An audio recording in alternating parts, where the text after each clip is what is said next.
Thank you, Jimmy. We will not waver in our commitment to see that justice is done for this terrible act in Benghazi. And make no mistake, justice will be done. That was the President of the United States over a year ago. We're investigating exactly what happened, but my biggest priority now is bringing those folks to justice.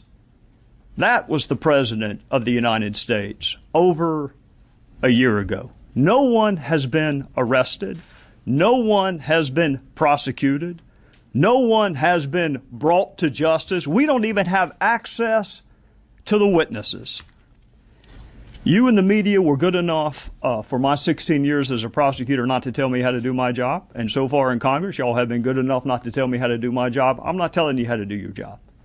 But I'm going to ask you some questions, and if you can't answer these questions, then I'll leave you to draw whatever conclusion you want to draw about whether or not the media has provided sufficient oversight. Can you tell me why Chris Stevens was in Benghazi the night that he was killed? Do you know? Does it bother you whether or not you know why Chris Stevens was in Benghazi? Do you know why we were the last flag flying in Benghazi after the British had left and the Red Cross had been bombed? Do you know why requests for additional security were denied?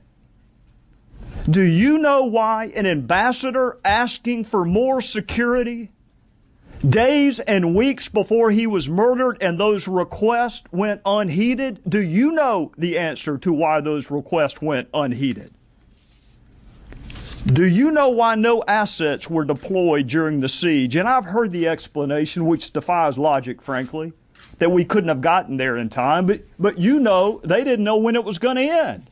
So how can you possibly cite that as an excuse? Do you know whether the president called any of our allies and said, can you help? We have men under attack. Can you answer that? Do any of you know why Susan Rice was picked? The Secretary of State did not go. She says she doesn't like Sunday talk shows. That's the only media venue she does not like, if that's true. Why was Susan Rice on the 5 Sunday talk shows?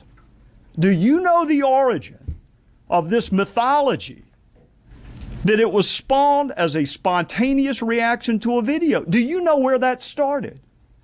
Do you know how we got from no evidence of that to that being the official position of the administration? In conclusion, Congress is supposed to provide oversight. The voters are supposed to provide oversight. And you are supposed to provide oversight. That's why you have special liberties, and that's why you have special protections. I am not surprised that the President of the United States called this a phony scandal.